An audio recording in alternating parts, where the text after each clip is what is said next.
There's a thunderstorm going on right now, and it is Britain's. As you can see, it's her absolute favorite. Brittany just got wheeled back, so we are currently just hanging tight. I've got a couple hours to get some breakfast, get some coffee, and I'm going to do that, definitely. I'm nerve-wracked, but I know God's got us. I know we're in His hands, so I'm just going to occupy my time. Got some people to update, got you guys to update, so just hanging in there. Alright guys, so we're currently here. I'm going to flip the camera around and get the camera on Brittany. She is in a lot of pain, but here we go. Oh, there she is, my beautiful wife. We're about an hour post-procedure. They are giving her a lot of pain meds, just to try to handle the pain and get ahead of it. And we are currently resting entirely on God at this point. We are just waiting to get ahead of pain and looking to do whatever we need to do.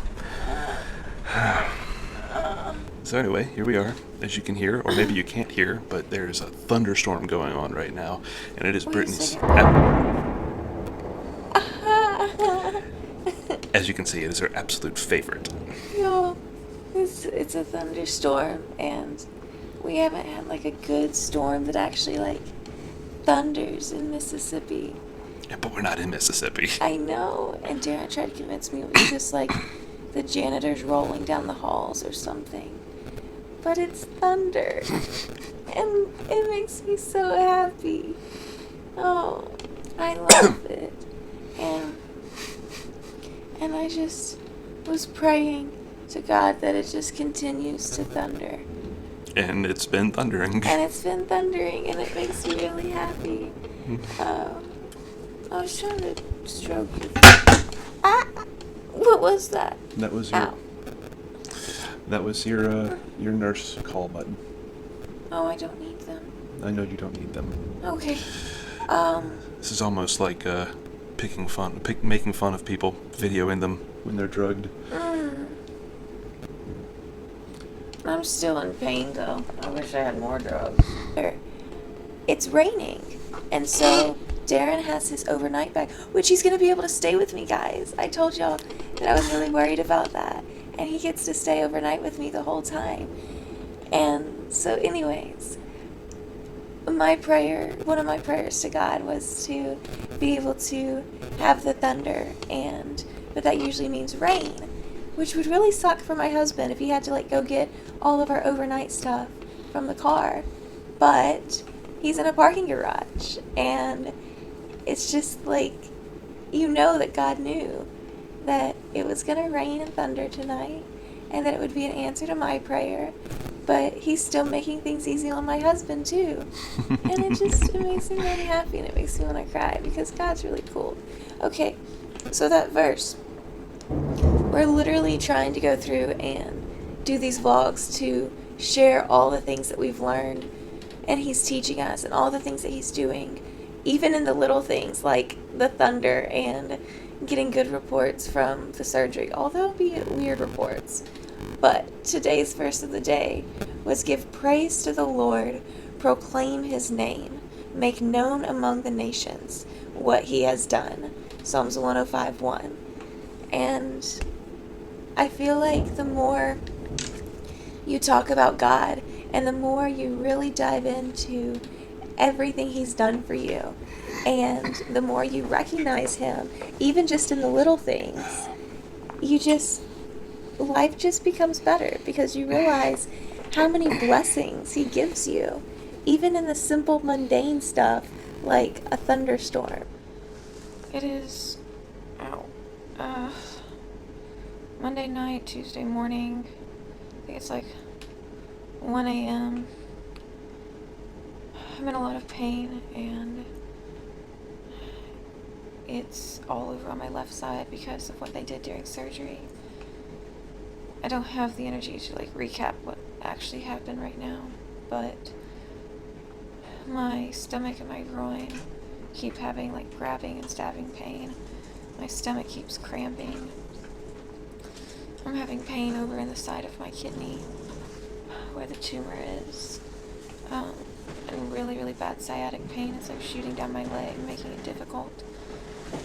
My skin is, I wouldn't say on fire, just like really irritated. Almost like it's raw, like somebody's been scratching on it. And my IV is starting to hurt. They have it in my wrist here. And so I guess while I've been trying to sleep, like I keep bending it. And so when I wake up, it's really bad. And I say sleep loosely because MD Anderson is like really, really amazing. In the past, when I've stayed at hospitals, they come in and check on you like every hour and do 1,000 different things. So if you do get to sleep, you're immediately woken up.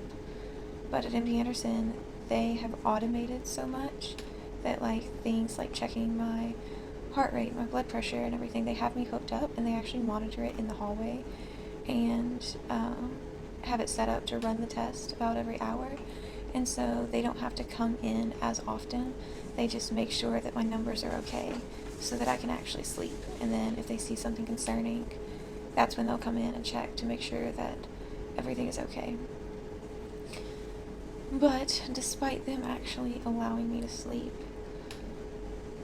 the pain is so bad that I will sleep for like maybe 15 minutes, and even during that sleep, I'm like completely aware of what's going on, and I can hear everything around me if they do come in. If Darrin says something, like it's never actually good sleep. And then I'll wake up in a lot of pain about every 15 minutes, and that is because my drugs wear off.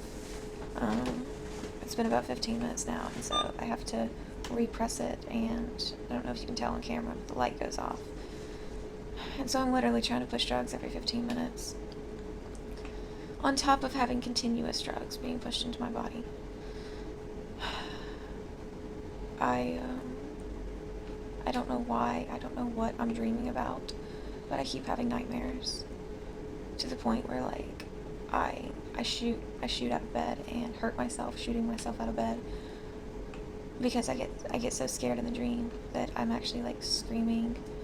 I can't breathe when I come out of a dream. Like I don't know what I'm dreaming about or why I'm so scared, but it's happened multiple times now and it really sucks. But I'm gonna try to get into a different position with Darrin's help, and see if I can get some better sleep. I'm praying to God that I'll be able to do so.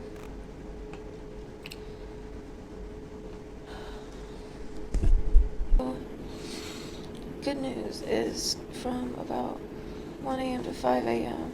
I was actually able to get some sleep. Bad news is that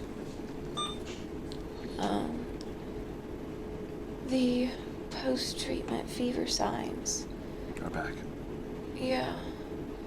Which I could get fevers due to post-op infection.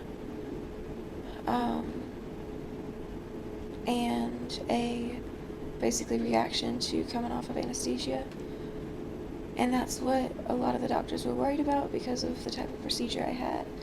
But I've been having to explain to them that we are less worried about that because they've explained to us how rare it is to get those fevers.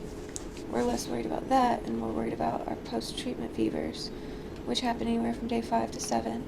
Today is day 7, and I'm starting to feel the same way that I do every time when they start.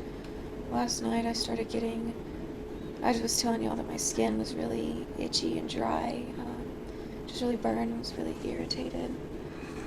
After that comes eye pain, like my actual eyeballs hurt and burn. And then that's when usually we discover the fever. I get really chapped lips, and then my back starts hurting. And all these things are when the fever starts. Last night, from the time I got out of surgery yesterday, it was like 97.3, and it's been progressively rising. The doctors didn't notice it or didn't think anything of it because it was still like 98.4 and stuff, and so it's still a quote normal temperature. I'm still within normal range, but we just know from our history What's happening? And so now Trying to convince nurses and now we're doctors. convincing nurses, which we have the most amazing nurse on our night shift.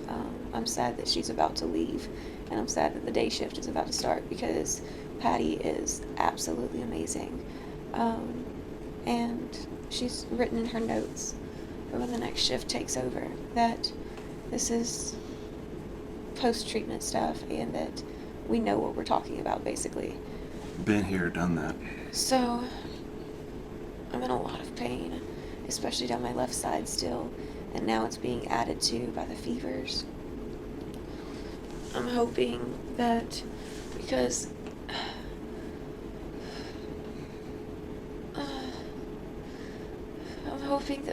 we're in the hospital, when the post-treatment fevers started, that they'll be a lot more manageable. And I won't get as high as I did last time, which was 103.8. But we still just have to wait and see. Also, I really want to pee like a normal person. I've got a catheter in me that I've had in me for like 24 hours now. And I just really want to get up and try to move my body and try to pee. Because I have found that if I try to like move and keep my body somewhat active despite the pain, then my body doesn't really get the chance to completely and totally break down. And so it usually helps with the fevers if I'm trying to stay moving. And sometimes that just looks like as simple as going to the bathroom regularly instead of with a catheter. So, we don't know when we're getting out of here. Just to be determined. Doctors are gonna play it by ear from this point forward and kind of figure out when we should get out and when we should be set free upon the world.